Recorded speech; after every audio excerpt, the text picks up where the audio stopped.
2002, the Foo Fighters released All My Life, a single that would cement them as one of the biggest rock acts in the world. It was the culmination of 7 years and 4 albums worth of hard work, and for the band's frontman, Dave Grohl, a lifetime in punk rock. The fact of the matter is, the chemistry of the Foo Fighters together creates this fabulously uplifting rock sound that not many bands are able to create. Dave's such a big personality. He's such a warm character. He so easily draws people into himself. He doesn't have a problem communicating and reaching out to vast audiences. And the songs translate them so well to a big stage. They're relatively simple, straight up rock and roll, delivered with power and passion. This is the story of how a shy drummer in a local punk band from Washington, D.C. came to create one of the biggest bands on the planet.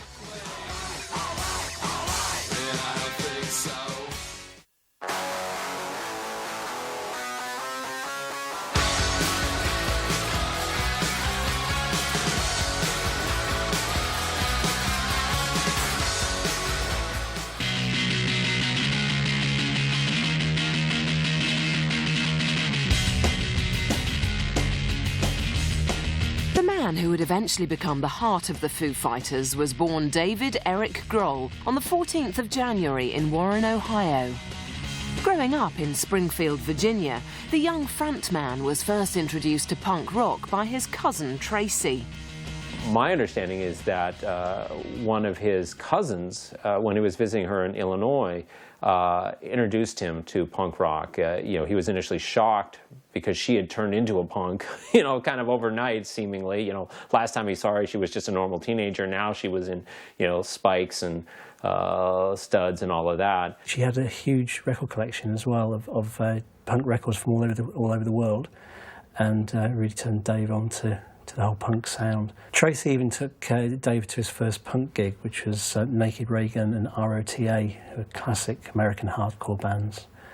And he was a convert. And then he came back from his encounter with his cousin and started seeking out the DC scene, which is now this increasingly celebrated underground scene. Grohl began to discover the now legendary DC hardcore punk scene, a deeply political movement that exploded from America's capital during the early 1980s. However, one band in particular was to prove more influential than most, not only on Dave, but on the entire scene.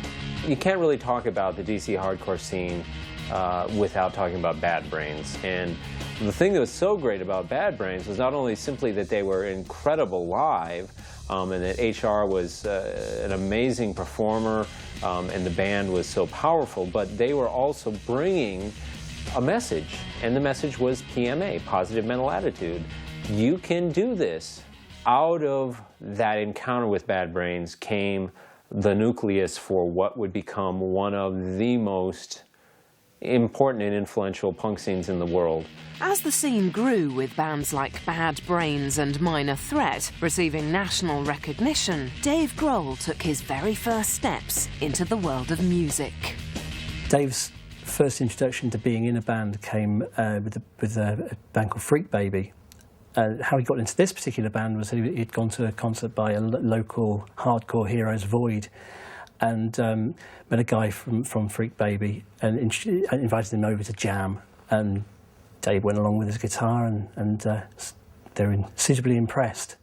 The interesting thing about this was one day when the drummer left, he left early, Dave seized the opportunity to jump in on the drums and started playing. And the whole sound tightened up. The rest of the guys in the band were just amazed at Dave's drumming technique, and he ceased to be a guitarist from that point on and became a drummer in a new band called Mission Impossible. From the very first time I saw him drum, he was always a very energetic and obviously gifted drummer. The first thing you'd probably notice is like just the flurry of arms and head swinging, and it's just like a blur. But then when you listen, besides the fact that it's interesting to watch, you listen, you heard like raw talent. He was a really great drummer, and all of a sudden in this new formation, Mission Impossible, as their first demo tape shows, was actually a very accomplished band. Mission Impossible achieved significant local success, culminating in the band's inclusion on the fanzine compilation Alive and Kicking. However, with the release of the double single Thanks, the band split in the summer of 1985, when two members left to go to college. Certain members of the bands are going off to college, which of course is the great bane of punk. You know, college breaks up all the great bands, or it often did break up great bands. And so you're faced with the question of following this kind of career track that is set out for you if you're at least from the white upper middle class, you know, to go off to college, or to follow your music. They disbanded very quickly because two of the founding members decided to go to college. At the same time as it just ran around at the same time as Mission Impossible split. There's a new band were coming through called AOC, and members of that band approached Dave Grohl to perhaps come and jam with them. This jam resulted in the formation of the strangely titled Dane Bramage, a three-piece consisting of Dave, Rubin Radding and Dave Smith. The sound that they went for, it was a combination of that hardcore sound, but they also brought in sort of quite obscure elements. They're perhaps more influenced by bands like Husker Du at their best, but you could also hear things like Frank Zappa and so on in there, and they weren't very good at it, to be honest. When I heard Dane Bramage, I had two thoughts. One was, this is a progression from Mission Impossible. They've taken it to another level. It's more musically accomplished even. And the other was, it's not as exciting. For some reason, it lacked the spark that Mission Impossible had. It seemed like they had the potential to go places, though. They fairly quickly were signed by a amusingly named California label, Fart Blossom, and they put out a record and apparently were preparing to tour behind it. And then a number of things intervened to change that. And of course, it was a very fateful crossroads for Dave because unbeknownst to him, there were changes happening in one of the bands that had been, I think he has said that it was his favorite DC band of all time. That was the band Scream. Scream were among the leading lights of the DC punk scene. The four-piece had quickly risen to international recognition and were the veterans of European tours and several successful albums. They're a really powerful band. They had a message, they had a wonderful stage performance, presence, but they also were musicians in the best punk sense. They had enough skill to do it right, but not too much so that it was just kind of boring and regurgitating what had been done before. But we just didn't want to be just a general punk band. We just wanted to more or less express different ways of music and our own personal views through lyrics, etc., that sort of thing. But we wanted to do it our way. I mean, it was like more or less we didn't give a crap what anybody else fucking thought, you know, so. Skeeter Thompson, their bass player, is a great bass player. Franz Stahl, very skilled guitar player. And Pete, of course, is one of the best punk frontmen that I've ever seen. Certainly an extraordinarily passionate guy. But what you need for that to work is you need a drummer who is almost superhuman. Due to family concerns, Kent Stax had to retire from the band, leaving Scream without a drummer. Well, after I made the decision of leaving the band, a lot of people knew that they were going to be looking for a drummer. They put ads in the paper and that sort of thing, and I think they auditioned like 4 or 5 different types of drummers, and all of a sudden this kid who I met in the scene, he actually used to sit to the left of me all the time, watching me playing. After I played, he shook my hand and said, "Good show." And so he came over for an audition. And since he was more or less part of the punk scene itself, we thought it was probably a good idea, he was in it, because he knew what was happening. Because a lot of the drummers that I think that they were auditioning weren't punk drummers. And a lot of them were actually very good. No, but he just had the spirit, and plus he could bang the shit out of them. Okay, I mean, it's like somebody dropped a fucking ton of bricks on him or something. But I just liked his attitude, and I could tell he was smart. Found out he could also play bass and guitar. And we all more or less decided that's the guy you need. So for him, it was a dream come true. Go down and jam with his heroes, and he only ever saw it as a jam, maybe a couple of times. So he could say to his mates, "Hey, I just jammed with Scream." So, but he went down to this jam, and he knew all their songs. He knew them off by heart because they're the songs he learned to play drums with. And the rest of the band were suitably impressed. Offered him time with Scream. And he turned them down at first because he had his own band, he had his day job. For some reason, Dane Bramage's tour at that moment that had been set up, that Dave felt like he could not back out on, in good conscience, fell apart. And all of a sudden, Dave felt like, well,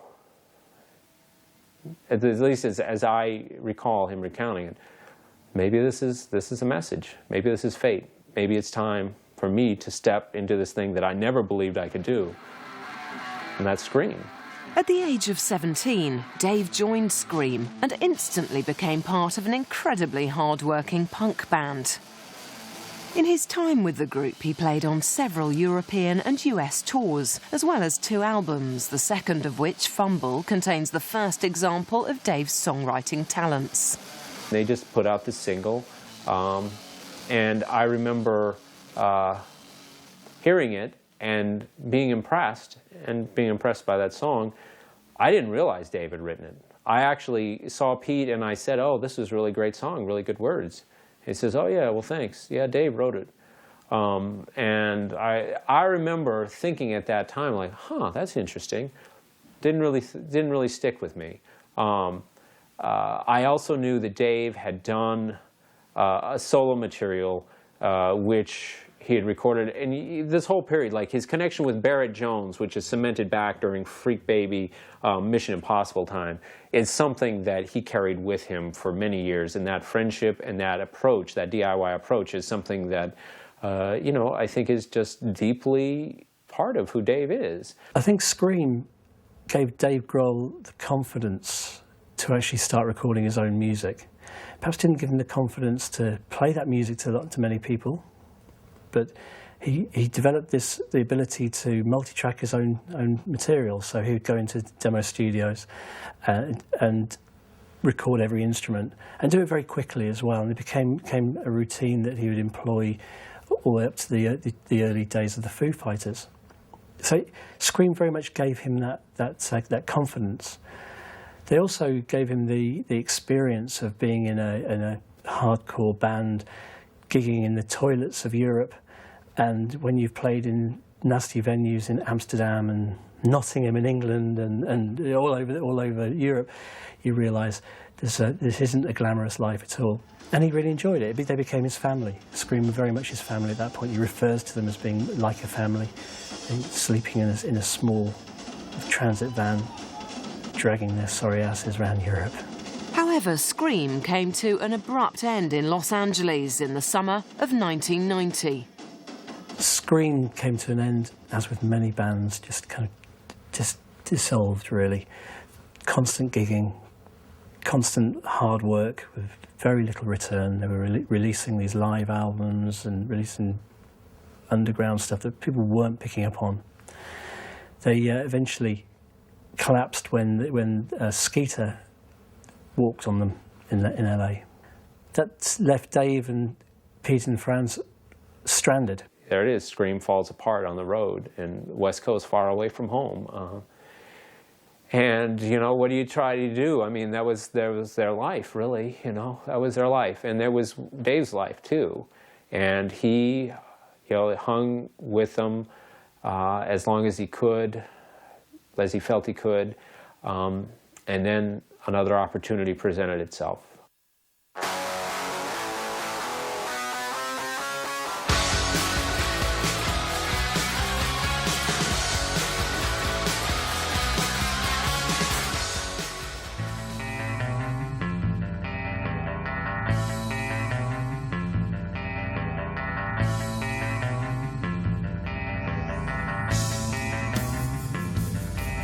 By By the end of the summer, Dave and the remaining members of Scream found themselves stranded in LA, sleeping on Pete and Franz's sister's floor and surviving on welfare checks.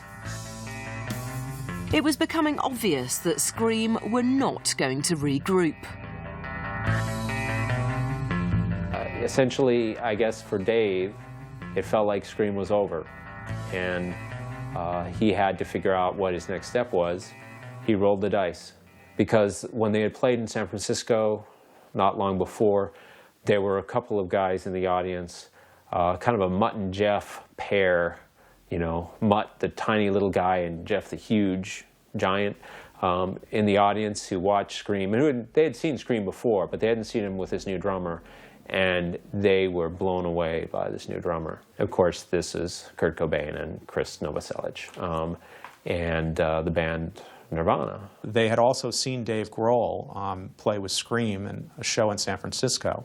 And the real key to that and the link was Buzz Osborne of the Melvins, who'd grown up with Kurt Cobain and really was as close to a mentor as Kurt ever had. Kurt called up Buzz at one point and said, "We need a drummer," and Buzz said, "How about this guy from Scream?" And the two were connected. Dave came up to Olympia, stayed with Kurt, and as soon as they played with Dave, you know, it was set. He was the thing. The connection musically between Dave and Chris and Kurt was really a magic. And that's not to disparage the other players that had played with Nirvana before, but there truly was a magic in those three guys together. Nirvana consisted of Kurt Cobain and Chris Novoselic and was part of the growing Pacific Northwest grunge scene. By the time of Dave's first show with the band, it was clear to see what the new drummer had brought to the group. In researching Heavier Than Heaven, I dug up a tape of the first show Dave ever played with Nirvana, and I didn't see that show. It was in Olympia at a club, but I found a tape for it, and it's an absolutely amazing audio document. Dave played so hard that first show that he broke the drum kit that he had 3 or 4 different times. And in fact, the other bizarre thing is that I don't think this had anything to do with Dave's drumming, but the power that Nirvana was using in their amps and guitars blew the fuses in the club they were at several times. The show had to be stopped, and then eventually they no longer could have lights on, and so they had flashlights on the band. That was the only illumination. So imagine what it was like seeing that. But you listen to this recording and you can instantly tell that Dave is an amazingly powerful drummer. Dave brought a very powerful sort of animal energy to the group. In terms of volume, it's hard to match what he does on the drums. His style is powerful and simple. There's nothing extra. It's like exactly what the song needs, no more, no less, played with tremendous intent. Dave was the last little piece in their puzzle. Or let's rephrase that. He was the last big piece. Because again, a drummer in any band is so essential. That is the foundation. And all of a sudden they went from having, you know, some pretty good drummers to having a fabulous drummer who could absolutely carry out the kind of music that they were trying to do, which was to take what they had done like on Bleach, which was essentially, you know, kind of sludgy punk metal riff rock, and step it to a whole new level. And Dave was there at precisely the right moment to help them, and particularly help Cobain realize this vision. After signing to Geffen Records, Nirvana went into the studio with producer Butch Vig to record the album Nevermind. I think one of the keys to the recording of Nevermind was that Butch Vig is and was a drummer. And he spent more time in the recording of Nevermind sessions working on getting the drum sound than he did on anything else. And he did a number of things. He put a long, sort of a barrel-shaped thing, a drum echo chamber to get the drums to sound more powerful. He really knew what he was doing when he was miking the drums, and that's from his own background as a drummer. So the drums were really a key to getting the sound of Nevermind. And again, you listen to Smells Like Teen Spirit or Lithium or a number of the other songs, and there's a snap to them on that record. record. And the funny part is that Cobain later said he didn't like the sound of Nevermind. He described it as candy ass. He thought it was too pop and too punchy. Nevermind was produced and recorded as a pop record by a rock band. And, you know, sounds like it. It obviously worked. You know, it did what it's supposed to do. It made the band radio staples. You know, the songs were very well recorded and very well produced pop tunes. But, you know, and I think the band, to some extent, felt that it didn't really capture what Nirvana was really all about, which was something a little more raw. I think that for all the speculation and debate there's been about the relative merits of Nevermind versus their earlier, rougher, slightly cruder work, I think it was a natural progression. Who in the position that Nirvana was, with a huge budget behind them, a huge promotional machine, a major label, would opt for, let's say, go in the opposite direction, wanting a cruder album. You know, maybe a DC band would have if they had had that kind of muscle behind them, but I wouldn't speculate that it was corporate pressure that that steered them in a bubblegum way to try, and nor do I hear that bubblegum aspect that other people have decried the album.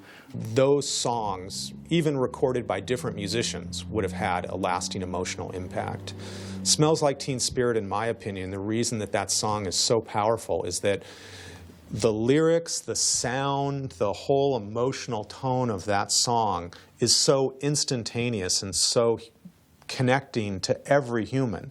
Before Kurt even sings in that song, you know what the song's about. I mean, those first few notes in that tune, to me, you know, reach to my own sense of alienation and abandonment. Same with the song Something in the Way. I mean, you know, that song is the simplest song recorded on the record. It was the last song they did. But you listen to the emotional tone of just the music, even if you don't understand English, you understand that that song's about abandonment and that it's about isolation. I think Kurt Cobain's greatest gift was that he was able to put his pain and his emotion into music. A lot of people lead pretty depressed, screwed up lives, but very few of them are able to take that sort of inner turmoil and create it into art.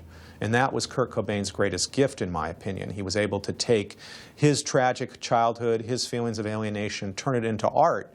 And consequently, I think it was a great gift he gave everyone else. We can hear it and sort of understand ourselves better and through his music. Smells Like Teen Spirit was released on the 9th of December 1991. The single and subsequent album success catapulted Nirvana to the top of the charts and onto magazine covers across the world. It was the beginning of the band's uneasy relationship with fame. What Dave was witness to and participant in was, on one hand, the great breakthrough of punk rock, and on the other hand, arguably the great defeat of punk rock, because all of a sudden, punk rock became the property of multinational corporations, and, well, you're getting out to millions of people. Is the message getting out to folks, or is it just another product to buy? Good question, and I think the band struggled mightily with that. I know Dave, who I, of course, at this point, he's hardly around DC, but when I did see him, it was clear that he was very conscious of the responsibility of a band like Nirvana, because all of a sudden, it wasn't like you were Scream and you were playing for, you know, maybe 500 people. You're playing for thousands, you're playing for millions of people, ultimately. And the possibilities that are inherent in that are incredible, and the pressure and the disheartenment, you know, the kind of the heartbreak when you see your audience be the people that you started out to fight, and they don't seem to get it. The phenomenal and quick success that the band had certainly changed the dynamics within the band. They were really a union of brothers when they were touring in a van. But by '91, Cobain was treated like a star. Photographers would come and they didn't want to shoot the three of them together. They wanted to shoot just Kurt. Interviewers would come and they didn't want to talk to all three. They wanted to talk to Kurt. Kurt became the front man, and he was never quite comfortable in that role. And that shifted the role. You know, eventually, when the band began to tour a couple years later, they traveled on separate tour buses, which is just absolutely unheard of in the early days of the band when it was all for one, you know, in the way they interacted. So by the middle of '92, things were dramatically different. There was enough money being made that money became an issue. And in some ways, the beginning of the end of Nirvana was when Kurt came to Chris and Dave and said, I want to renegotiate our song publishing royalties. And prior to that, they had had an equal split, and Kurt said, I want to renegotiate, and not only do I want to renegotiate, I want it to be retroactive. And in some ways, that was really the beginning of the end of the band. They continued on for a couple years after that, but I think that was a major mistake for Kurt Cobain. He made more money, but in some ways, he lost the relationship, and the friendship was forever changed, really, between he and his other bandmates. The biggest pressure was that they were no longer working as a group of friends. Dave refers to Scream as being his family, and Nirvana being a band that he was working with. You know, he loved the band and he loved all the guys in it, but they were travelling alone. They were doing interviews alone. They certainly, as Kurt went further and further down the drugs road, they were having less and less to do with him on a day-to-day basis. So there was very much a sense that he was becoming an individual within this band, that he was you know, out on his own. And the entire machinery of the music industry and the touring side of it, that can have a really dehumanizing effect on individual members of any band. I think Dave found this very, very difficult. You know, his way out, of course, was to disappear every now and then and record his own music, which would eventually be his way out. One such recording would result in Dave's first solo outing and become a very early prototype for the Foo Fighters. Teaming up with DC-based record label Simple Machines, Dave released the Pocket Watch tape under the enigmatic name of Late. You know, throughout the Nirvana's in utero period, Dave was going in the studio with a guy called Barrett Jones, the Laundry Room studios, and recording his own material with this method of recording that he'd first learnt through Scream, which is, you know, the multi-tracking method. So he'd go in and play drums and play guitar and so on. In fact, there was a big joke that he could record an entire track in 45 minutes. He'd be running from room to room, sweat pouring off him, and just laying down these tracks constantly. Dave was turning into quite a prolific songwriter. He'd amassed a huge amount of songs, and with a great variety of sounds in them, ranging from Neil Young, who was very much a blueprint for Dave Grohl, I think, through to sort of the hardcore sound that he was known for through Scream and Nirvana and previous bands. At the time, bearing in mind that he was the drummer in the biggest band in the world, Dave could have started his solo career, and nobody was batted an eyelid at that point. Dave is a pretty humble person, probably self-effacing to a fault. He considered, from what I can tell, he considered these recordings to be of marginal value on artistic level. But he liked them. Jenny heard him and liked him, and she put him out as a cassette. You know, this guy could have, you know, by the time they're coming out, he's in the biggest band on the planet, Nirvana. You know, you could make some money this way. And in fact, those recordings in the hands of an unscrupulous person, that person could have made money off of those. Fortunately, neither Dave nor Jenny were interested in doing that. He was just simply interested in putting out for the people who were really interested the stuff that he'd done. And so he did. And I recall at the time that you actually had to kind of really dig a bit to figure out who the hell was behind this thing called Late, you know. I mean, if you read the Simple Machine stuff, you could figure it out, but at no point was there a press release, Dave Grohl, drummer of Nirvana, releases solo endeavor. And again, I guess it just shows you what drives Dave, I think, primarily, which is a love of music, a love of the art. He put this out, and now you can look back and say, and if you listen to the songs, you can even hear it a little bit. You can hear how that is a bridge between, say, Mission Impossible, or Freak Baby even, and Foo Fighters. But almost no one's ever heard it. Someday, perhaps. Dave was ambitious, but I don't think he was thinking at that time that this was his career. It was more musically ambitious than it was. I don't think he had pretensions when he was in Nirvana that he was going to be able to be a solo star on his own. I never, ever got that sense. In 1993, Nirvana's third album, In Utero, was released to a mixed reception. The band had chosen producer Steve Albini to create a heavier sound for the record. I'm sure they wanted to get back to that kind of thing with the In Utero record, and then they went as far in that direction as they could by getting Steve Albini to do it, because Steve has, Steve's opinions are very well known, and so you have In Utero, which is a much more sort of somewhat hostile, not quite as user-friendly. Well, I think that the In Utero album is a classic case of something that we've seen happen before. We saw Lou Reed, 15 years before that, release Metal Machine Music in order to alienate his label and alienate his fans, if possible. And we saw the Beatles do the White Album, which was not Sgt. Pepper's. I mean, it was stripped down. It was weird. It was not meant to entertain the kiddies who would like She Loves You, Yeah, Yeah, Yeah. So, it wasn't unprecedented that Nirvana would do that, and I would have to agree with those people who think that Kurt, in particular, probably was trying to shake off some of the fair-weather fans that he had, the people who liked his music because it was on the radio and because their friends at the fraternity or the sorority house happened to like it. I think there was a conscious attempt, at least in the production of that record, in hiring Steve Albini to, quote-unquote, record the band rather than produce them. They wanted to do a harder-edged, sound. I don't think they necessarily wanted to alienate their audience, but they definitely wanted their peers to think of them as still being punks.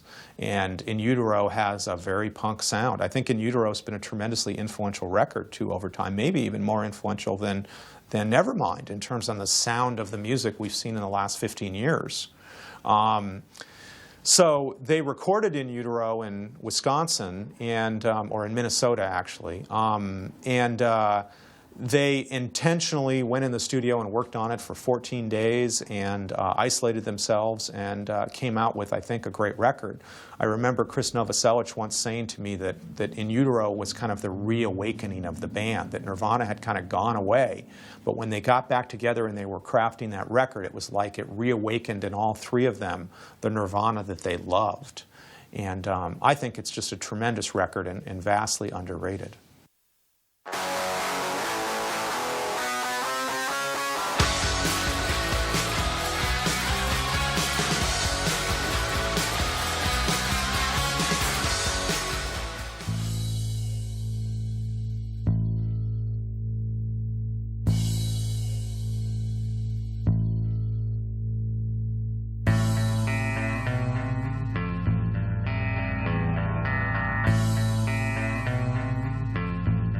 On the 5th of April 1994, Nirvana came to its tragic conclusion with the words love, peace and empathy. Amongst the confusion and grief of Cobain's suicide, Dave Grohl slipped away from the music world and the public eye. He was eventually tempted back into the drummer's seat by his friend Mike Watt, formerly of the Minutemen. Dave Grohl went into the studio with Mike Watt to work on his solo album, which was coming out through the major Sony records, So it was a big deal. And Mike Watt was really encouraged Dave to start working again.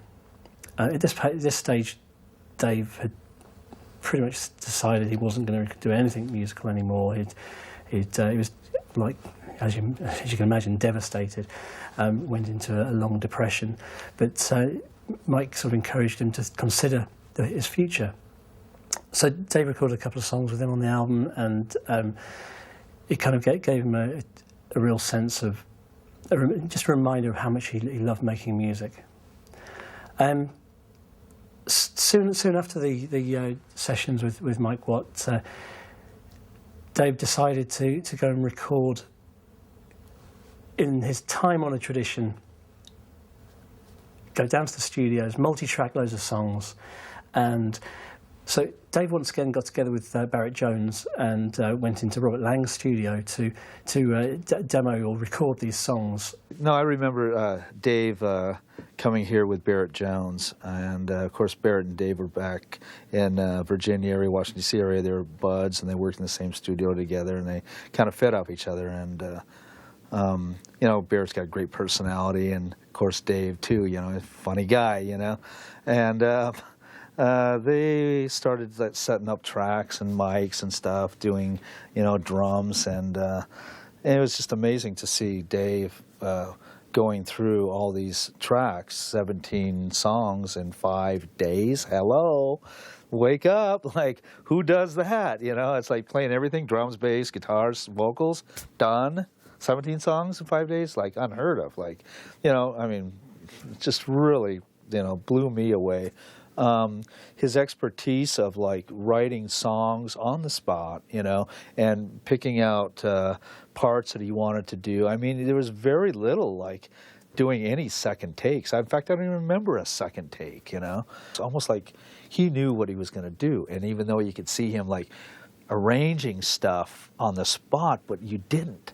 You know, you did, but you didn't. You know, I mean, it's like it would happen so it just flowed together. I mean, it's like, you know, they got some pretty cool sounds. I mean, they're kind of hard drum sounds out there, you know, and the way they captured it, you know, Barrett captured the sound, everything. It was like, you know, kind of a, it wasn't a real like, you know, like production polished sound. It was like kind of a harsh kind of a, you know, just to like get it going while we had it, you know, and but the energy level was so extreme that it really came across on the tape. So, you know, I mean, I love the sound of the record. A lot of people till this day say, hey, that was like his best sounding record. It's nice to write songs, and you feel proud of yourself when you write a song that you think is really great. And if you record something and you listen back and you think, hey, my voice sounds kind of pretty, you know. Even though Dave had recorded what would become the first Foo Fighters record, he still had no clear idea of what to do with the demo. You could call it vanity publishing in some ways in his mind at that time, just put together these tracks, better quality than the pocket watch tapes, but very much the same ethos, very much this punk rock DIY ethic, and Dave playing every instrument, Dave writing every song, Dave doing absolutely everything.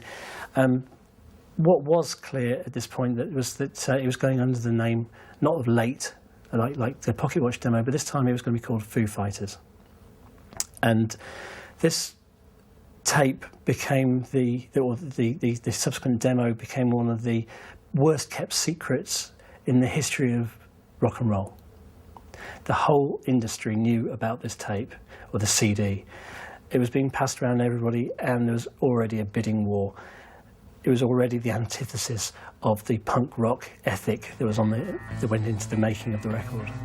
Eventually, Dave did decide to release the album and set about creating a band with the rather unusual name of the Foo Fighters.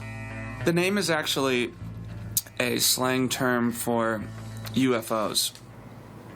It comes from these sightings of these glowing balls in the sky in World War II. I think it was the Royal Air Force that nicknamed them Foo Fighters. And I was reading this book called Above Top Secret, which was all UFO sightings over Europe. And I was reading that at the time that I was recording, and I just thought it'd be kind of a funny name for a band. Just as with the pocket watch tape, Dave Grohl was given the opportunity to launch a solo career. Here he was with Foo Fighters project, the bidding war. He could have gone solo and been the front man in this band of session musicians. It really didn't matter who else was in the band. Dave actually opted for bringing in a band of other guys to turn Foo Fighters into a band. The interesting thing, of course, at this stage, Foo Fighters is him. He's played everything. He's done everything about it. He's controlled everything down to the image on the front cover of the album. Every aspect of it is Dave Grohl's vision. But he brings in these musicians. Obviously, among them is Pat Smear. Dave had first met Pat on the In Utero tour, while still with Nirvana. The two had developed a friendship on the tour, and Pat became an obvious choice for the Foo Fighters. Well, when Nirvana began to tour on In Utero, they decided that they wanted to add an additional guitar player. And the reason that Kurt thought that would be a decent idea was that, one, he was pretty messed up at that point, but he thought that that would give him a little more freedom. So they looked at a few guitar players, but at some point Pat Smear came up as an idea. Pat Smear had, of course, been in the legendary LA punk band The Germs.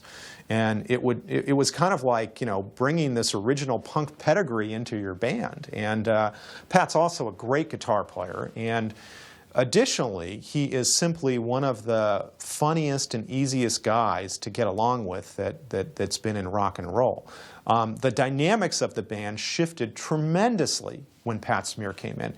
He was this great kind of comedian almost. He has a very, very dry sense of humor. And when he was brought into Nirvana, things eased up so much initially. Everybody was happier with Pat in the band. Musically, I don't think the band shifted a lot with Pat in them. I mean, he didn't record with them, and his main contribution on stage was, you know, as a rhythm player. But nonetheless, the emotional heaviness of Nirvana dissipated, at least for a while. Pat got along great with Dave and great with everybody else. And when Nirvana broke up upon Kurt's death in April of '94, Pat was the kind of guy who was just happy to play with anybody. And Dave and him had a connection, and Pat joined that band. That band, in my opinion, was as much Pat's band early on as it was Dave's. I mean, he played a huge role in the sound of the early Foo Fighters. William Goldsmith was also a great drummer, and, you know, came out of Sunny Day Real Estate, which was a band that I think, again, is a very underrated group in Seattle. It was a fun, light project. I don't think anybody took the band very seriously early on, certainly none of the people in the band. I don't want anyone to think that the Foo Fighters stuff was intended to be like a solo project. It was just stuff that I fooled around with in the studio, and the minute that the four of us played together, we were a band. And in no way at all has this thing ever been considered a one-person trip. It's four people, and everyone is just as important as the next. With Nate Mendel, also of Sunny Day Real Estate, completing the lineup, the Foo Fighters were ready to launch their debut album. Dave had already signed a production and distribution deal with Capitol Records. With everything in place, the band began to gig the new material. I think their first show in Seattle was at the Velvet Elvis, which was a 200-seat venue. There was a lot of excitement in the band, just the idea of Dave and Pat, and then also the guys from Sunny Day Real Estate, you know. There was a lot of excitement around the band, but no one imagined that they would become the kind of powerhouse band that they eventually became and have the kind of international success. But even the band itself was very lighthearted. I did a piece on the band, one of the first stories done on them, and I remember interviewing them, and there was very little ego. You know, Dave was not, you know, it wasn't like it was his band. It was like the other guys were equal members of the group. You know, William Goldsmith, the drummer, you know, played just as big a role in the course of interviewing them as Dave did, or Pat. They really were having a great time playing together, and nobody was taking it seriously. Dave was actually talking at that point of, yeah, we're going to go out in a van again. That's what he was thinking. It's just going to be like the old times. We're going to go back out in a van. Well, that changed because the first record did so much better, I think, than they had imagined, and became a huge hit. I felt pressure when we first started performing, because our first show was maybe a month and a half after we actually played together. So I felt pressure there. And I could feel everyone looking at me, thinking that it was strange that I was holding a guitar. So I felt uneasy at first, but after we had our first really good show, then it sort of died down, you know. And then from there on, I didn't really feel so much pressure to become this front man or star of the show or whatever. I didn't really think about that too much. The Foo Fighters' debut album was released on July the 4th, 1995. It became a huge success with fans across the world. When he was making that record, he can't have known the phenomenon that Foo Fighters would have become. And I think that's part of the charm, that it is such a lovely, kind of innocent sounding record, but it still sounds like a band. That's the really clever thing about it. You know, the first record sounds like a cassette recorded and sent to a friend. It has an intimacy that I don't think is present on the other records. The interesting thing is that because it was post-Nirvana, that everybody at the time, the whole media focused on Dave Grohl, the drummer. Forget about the fact that he had a history prior to Nirvana, that he hadn't always just been the drummer in Nirvana. Forget about the fact that he had already done this demo tape, the Pocket Watch demos. Forget all that. Suddenly Dave Grohl was just the drummer in Nirvana, according to the media. And so they slated him. And they were slating that record because it was showing some of the attributes, some of the sounds of Nirvana. But then he was a part of Nirvana, and he was a part of that entire scene. He loved the same music as the other guys in Nirvana. So it was never inevitable, really, that it was going to come from the same spirit. Despite the media's reaction, the album was a big success. To promote the record, the band embarked upon a process that has become synonymous with the Foo Fighters. With the success of the first Foo Fighters album, you start to see the Foo Fighters touring machine in action. Now, the interesting thing about this is Dave has already been seen to be addicted to touring through Scream. He complained about the lack of touring towards the end of Nirvana. He missed that whole thing. So here he is, once again, he's in control. And one of the things he's laid down is this band are going to tour. And they toured, and they toured, and they toured. And this has been a feature of Foo Fighters ever since, that they surely are the hardest working band out there at the moment. He has to kind of get out in front of people and see the reaction that his music causes.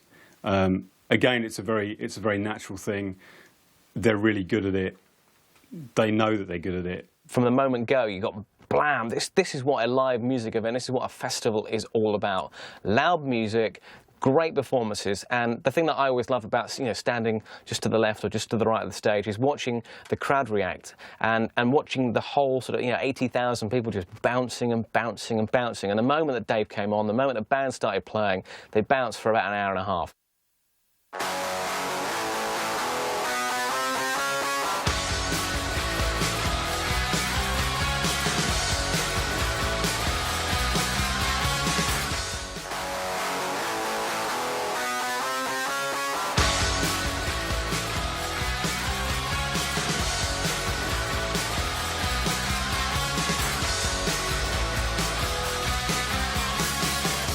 The first part of 1996 found the band tirelessly promoting their first record.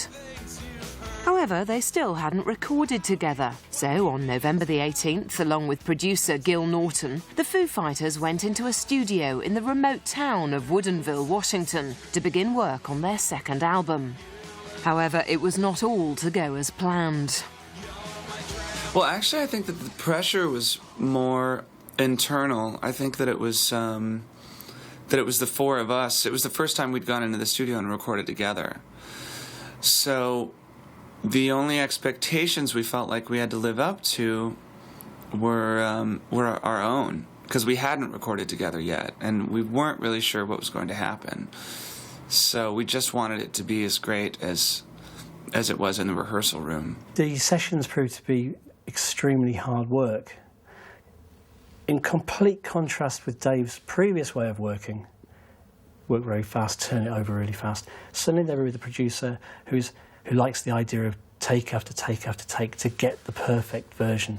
Now this actually flies in the face of everything that the Foo Fighters were supposed to be about anyway. So it causes a certain amount of friction in the band. They record all the songs penned by Dave. but of course the band are playing, in theory, their own parts. But the end product they're very unhappy with. They decided to pretty well junk the whole thing. They went off to a studio in Los Angeles and reworked parts. They remixed the whole thing. Strangely, in the transition from Studio 1 to Studio 2, William Goldsmith disappears. Now, in the finished version of the album, the colour and the shape, he only actually shows up on one middle 8 section, in very minimum involvement.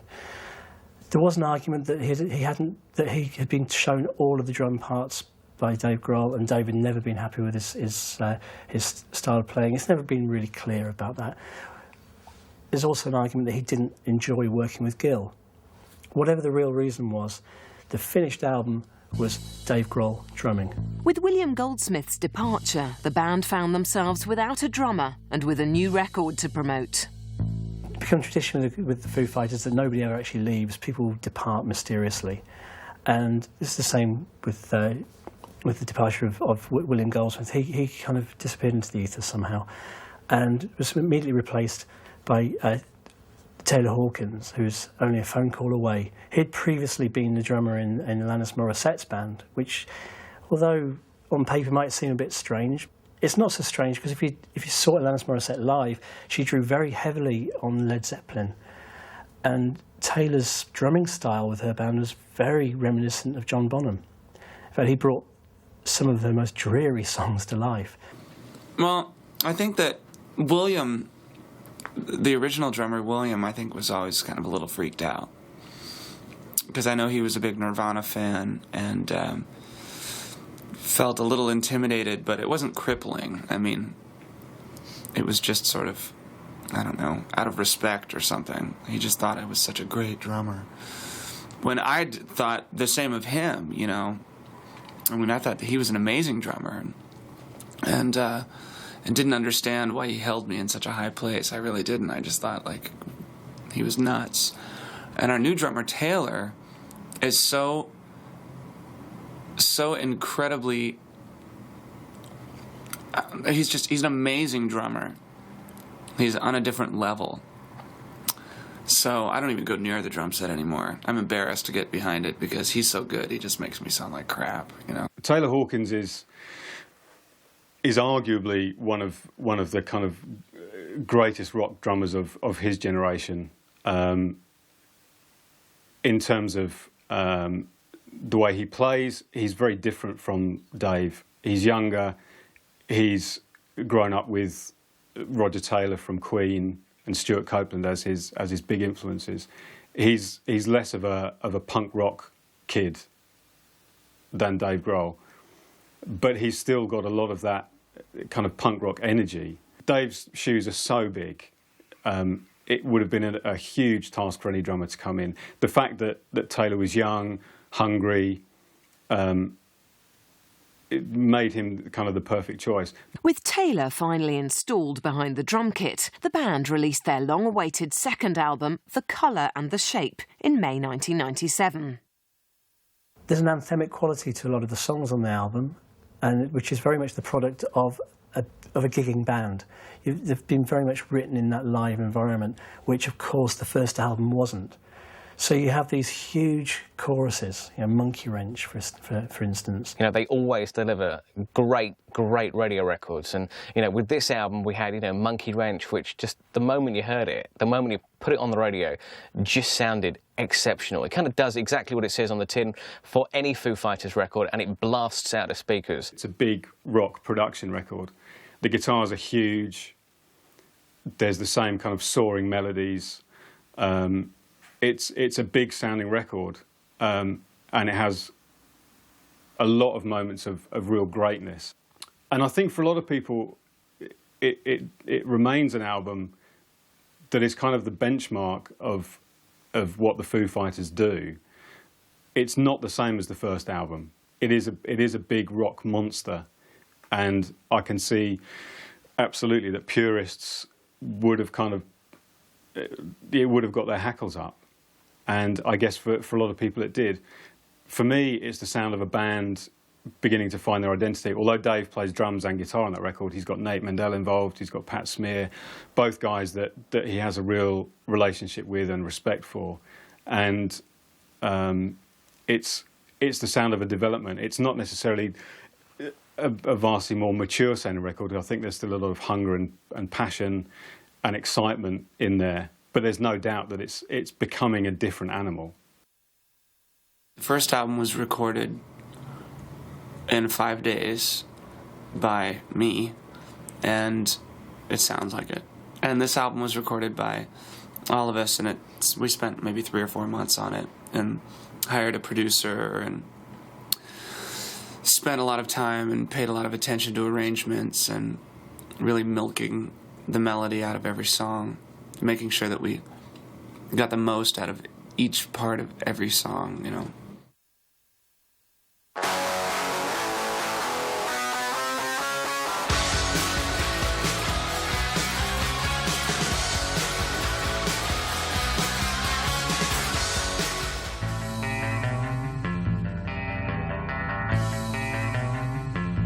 With the colour and the shape climbing high in the charts, the band set out once more to tour the record.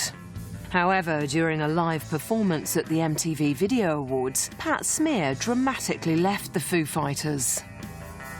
The departure of Pat Smear from the band was quite dramatic, if a little staged. They were actually booked to play the 3 songs in the MTV Video Awards, and 2 songs into the set, Pat walks up to the microphone and says, "That's the last song I'll be playing with the band. I'd like you to introduce you to the new guitarist." And in walks Franz Stuhl. Another perfect transition for the Foo Fighters. No sense of there being any animosity. This was done publicly. Hey, I'm leaving the guys. I'm off. And hey, it's one of the other old friends coming back in. So you still get a sense of family. Foo Fighters family. With the addition of the ex-Scream guitarist, the band continued to tour The Colour and the Shape for the remainder of 1997 and into 1998. During this period, the band could also be heard on the soundtracks to the X-Files movie and Godzilla. Perhaps the interesting thing about the whole Colour and the Shape period and was that underlying sense of dissatisfaction from Grohl, that it was also based in Hollywood, and it'd been creatively disastrous for him. You know, he wasn't actually creating, going in the studio and recording stuff as he had before. They were just touring incessantly, but he wasn't very happy in the Hollywood environment. And it forced him to regroup and go back to Virginia and build his own studio. Dave returned to Alexandria in Virginia, where he built a studio in the basement of his home. This was another example of Dave taking control of things. You know, if he was losing control of the band in the Hollywood environment, and he was losing control of the band on the touring circuit, and he was losing control of the band with the album they'd been working on, he had to bring it back together again. He's got to bring it back into an environment that he's in control of again. So essentially, he's trying to create his own laundry room in the basement of his house. At the beginning of 1999, the band reconvened at Dave's personal studio to begin work on the long overdue 3rd album. So when they set up the new studio, everybody expected a new Foo Fighters record to be out very soon, bearing in mind that Dave Grohl had always personified this speedy recording process. Now he had his own studio, he didn't have to go down the same route as the Gil Norton sessions. So they started working on a new album. And it very quickly transpired that Dave and Franz were really moving in very different directions. And it started creating a certain amount of tension within the band. They were going in different directions, and Franz became another one of these mysterious departures. It was never announced that he'd left. It was never made a big deal. The thing that was a big deal at that time was, have the Foo Fighters split? They're having problems writing new material. Have they split? Have they had their day? And it was another example of Dave having to take control of things again. And effectively what happened, he trimmed the band down to a 3-piece and started recording in a way that was very much suited his approach again. This time around, though, it was acoustic guitars sitting in bedrooms and jamming. The resultant record was a surprising departure from the band's traditional hard rock sound. I think there's definitely a vibe there which reflects the fact that the Foo Fighters weren't watching a studio clock. They were recording on their own terms in a place that they felt comfortable with, in Dave's own studio, where they had time to just jam things around maybe and just get back to being a band in a room, not worry too much about whether the drums sounded like they'd spent 4 months getting a drum sound. Just throw the drums up, put the mics up, get a great sound, get the tunes rocking, and that's the sound of that record for me. And I think it's possibly my favourite sounding Foos record because of that. But you've still got those killer melodies and killer hooks over the top. Nothing Left to Lose has got a very different sound to it. It's extremely acoustic based. It's almost ballady. It draws on people from the soft rock pantheon and or the Americana heritage. It's drawing on people like the Eagles as well, which is it's a real shock to fans of the rock or the punk of Dave Grohl. And interestingly enough, it's a new way of writing for him. It's actually showing him a new development and a new maturity. That here you see Grohl, I think for the first time, feeling comfortable with his ability as a musician, feeling comfortable with his ability as a songwriter, and actually trying to stretch himself. That whole album is definitely the sound of a band that wanted to probably move away slightly from that polished, well-executed sound that Colour and the Shape had. Taylor's more involved at that stage. Dave's kind of wanting, I think, to just find their own space and work on their own terms a bit more. And I think that's the sound of that record for me, is a band just kind of stripping things back a little bit. After changing record companies to RCA, the band found themselves in a similar situation to when William Goldsmith left. Only this time they had a record to promote, but no lead guitarist. When the band had finished recording There Was Nothing Left to Lose, they found themselves in this bizarre position of having to audition somebody. The reason it's bizarre because up to this point, Dave Grohl had been able to just phone somebody up. There'd always been somebody there to replace departing members. So it's kind of interesting that they're starting to audition a new guitarist, and it's an almost impossible position for a new guitarist to take on, really. Luckily for Foo Fighters, up walks this guy who's actually a fan of the band, who knows them really well, who just slots straight in there. There's a guy called Chris Shiflett, and he joins the band, learns the new songs, and he's immediately introduced to this on-the-road phenomenon. So he hasn't actually played a note on the album, and he's already promoting it. In a funny way, there's a lot of comparisons that can be drawn between Shiflett and Grohl when he joined Scream. There's a young guy who's a fan, the fanboy, and there's one thing that runs throughout Grohl's career is he always lets that fanboy side of him come through. You never lose sight of the fact that he's hugely inspired by certain people, that he wants to work with certain people. In 1 minute he might be working with David Bowie, covering Neil Young songs. The next minute he's working with a whole host of heavy metal singers. You know, the guy is never too far away from his own fanboy roots, and you can see that. You always get a sense of he could see himself in Shiflett in this way. On November the 2nd, 1999, There Is Nothing Left to Lose was finally released. The album became a big success and gleaned the band their first Grammy Award for Album of the Year.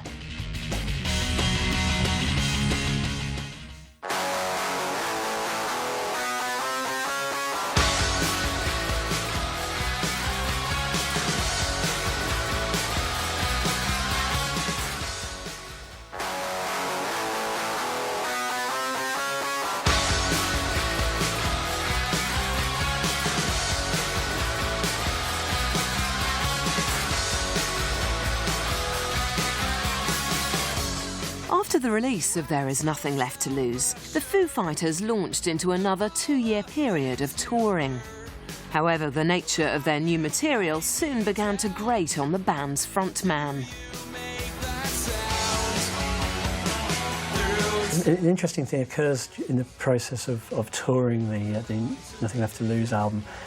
Here we have Dave Grohl playing these MOR ballads, essentially, night after night, playing them acoustically in record stores day after day. And he's starting to get pretty tired of it. In fact, it's a bit like eating endless Big Macs, endless McDonald's meals continuously. So he started developing the side project, which is the absolute antithesis to what the Foo Fighters have become, is a heavy metal project. The nicest thing about Probot, for me, is that it's completely left field as far as a mainstream audience is concerned.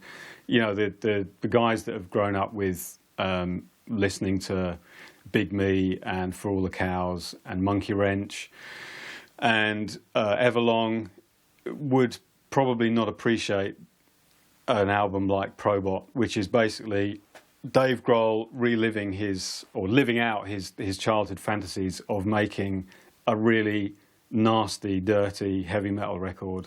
So Dave started getting together some of his favourite heavy metal singers, perhaps most famously Lemmy. So he started putting together this album, which took a number of years to complete. Slowly developing these songs, each song kind of literally being a pastiche of the band that he was, the band of the singer that he was bringing in, the guest that he was bringing in. And it just shows what great taste he's got to get guys like Tom Warrior from Celtic Frost, Max Cavalera, Wino, just guys that mean a great deal to him. And it's a real personal project. And it sounds great. Again, it just demonstrates the fact that he can move from a band like the Foos, which is huge, mainstream, commercial, radio, festival-friendly outfit, to doing something which is proper metal. But he does it with complete conviction, and it's completely convincing because it's part of who he is. You know, as a teenager, that music meant a lot to him, and it shaped his playing and his outlook. The Probot album came out in late 2003. However, it was not to be Dave's only side project. During the Foo Fighters 2000 tour of the US, the band was supported by the Queens of the Stone Age. We'd love to do something with him. It might not be Queens, but it would, obviously not the Foo Fighters, but do something with him would be great, you know, on any level. He's a champion.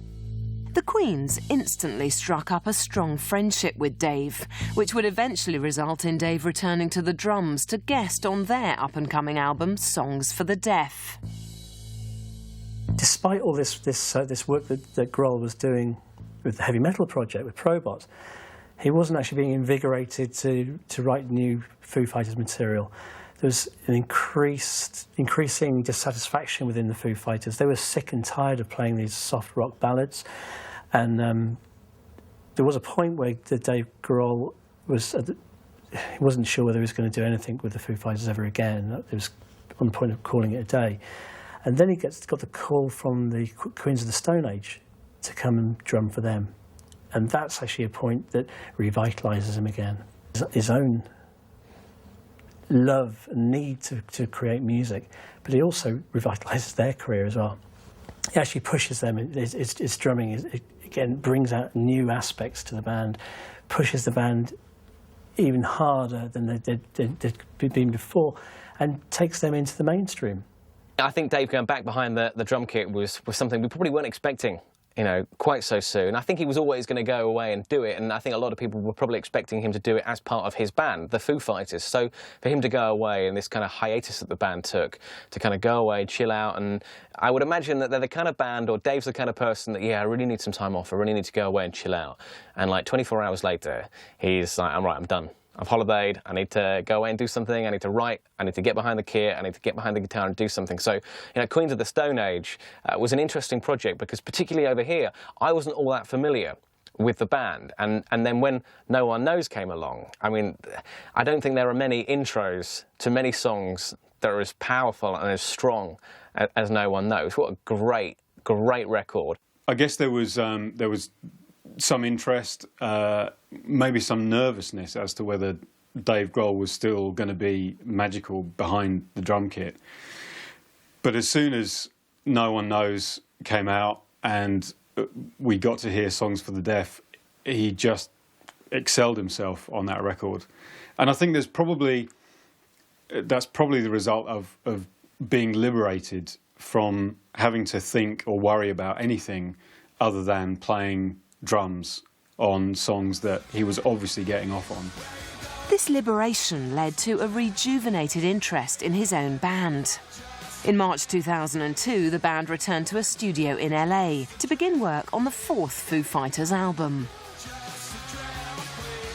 After the band had recorded a series of demos in Dave's studio, they returned to ironically, Los Angeles again, and to record the finished version. Now, you think they would have been warned about going to Los Angeles by what happened with the second album, but they persevered and expected this thing to be absolutely fantastic, because the demo process has been really great. They were really pleased with the demos, so naturally, possibly they thought that would translate into the finishing studio. The results were disastrous. The album, Dave hated the album, the whole band hated the album, and famously he dumped it again, which is becoming quite a pattern in Dave Grohl's career, just dumping records. This time round, though, it had cost millions to record.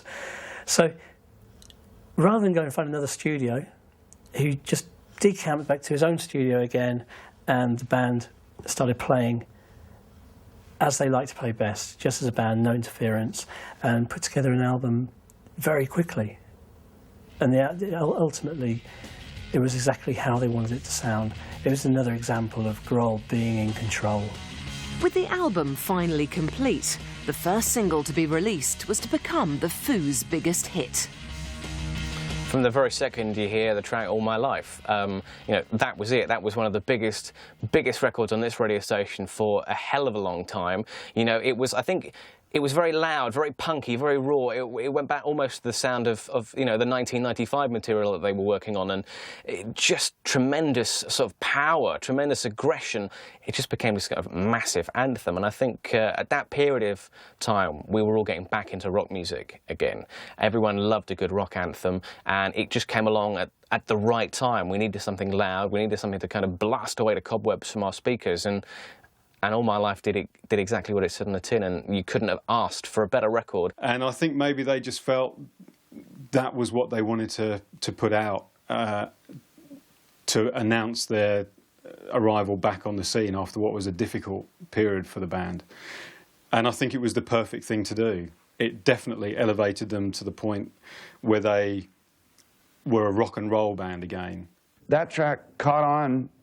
For some reason, we just thought it was the coolest song we'd ever written. We didn't necessarily think it was anywhere close to being a radio single, and I guess it's worked out. With the release of One by One in 2002, the Foo Fighters established themselves firmly as one of the biggest rock acts in the world. With side projects including Killing Joke and Tenacious D, Dave Grohl and the Foo Fighters seem to be everywhere. These days, bands last for maybe an album or two before they disappear, and we've always maintained this nice, comfortable existence outside of the real mainstream. We just make records in my basement, and then we book a tour, we come out and play shows, and go home and make another record, and we've done that over the last 7 or 8 years, and I guess maybe it's just the longevity that made people more interested this time.